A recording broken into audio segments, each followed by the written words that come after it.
Everyone in my family got to hold my newborn niece, except me, until I accidentally read the message that revealed exactly why she was keeping the baby away from me. My brother Ethan married Vanessa about 2 years ago, and Vanessa is a lot. She's the type who carries organic, hand-pressed essential oils everywhere, and somehow makes gluten-free bread feel like a personality trait. Meanwhile, I've always been the wild one. I ride a motorcycle, I've got a full sleeve of tattoos, and I spend my days in dirt, sweat, and fur, working with rescue dogs that nobody else wants. We're different, sure, but I thought we were fine. Then, 3 months ago, they had Lily, and everything changed. The first time I visited, I came prepared. I brought a beautiful hand-knitted blanket. I washed my hands, used the unscented sanitizer Vanessa strategically placed by the door. I did everything right. Then I reached out to hold the baby, and Vanessa flinched, not subtly, not politely. She physically pulled Lily back like I was holding a lit stick of dynamite. "Oh, she's just really sensitive to, external textures right now," she said. "Maybe next time." I brushed it off. New mom anxiety. Totally normal, or at least that's what I told myself. But next time never came. For 12 weeks straight, I watched from the sidelines. I watched my mom hold Lily. I watched my cousin, who once set a microwave on fire, hold Lily. I even watched their neighbor, a guy who constantly smells like old pennies and cigarettes, hold Lily. But me, every single time I got close, Lily was suddenly overstimulated, or needing a nap, or practicing independent floor time. And slowly, it started getting to me, because this is what I do for a living. People call me when their dogs are literally trying to bite faces off. And I fix it with patience, calm energy, and trust. Yet somehow, I can't even hold my own niece. Last Sunday, we were all at my mom's house for a barbecue. Ethan was outside grilling. Vanessa sat on the porch holding Lily like she was made of glass. I walked up. Before I could even say a word, Vanessa stood up and immediately handed the baby to my mom, like a reflex. My mom noticed. She looked at me,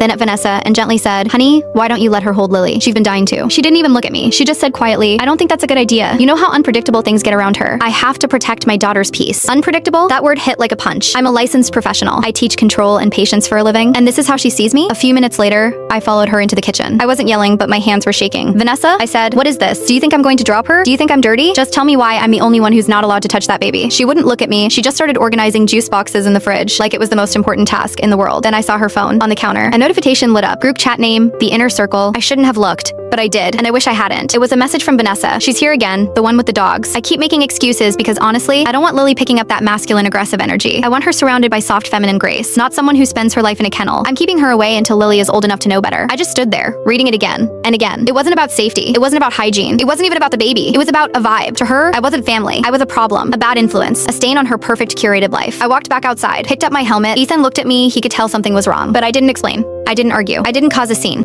I just looked at Vanessa and said, "I've spent 10 years teaching animals how to trust people, but I don't think I can ever teach myself how to trust you." And then I left. I haven't been back since. Ethan keeps calling me, says Vanessa is hormonal, says she's just being protective, but he doesn't understand. She didn't see me as a sister. She saw me as something lesser, something that needed to be kept at a distance. And now I'm stuck with this feeling I can't shake. Is it crazy that I'm grieving a relationship with a baby who doesn't even know my name yet? Because right now the only thing unpredictable about me is whether I'll ever speak to her mother again.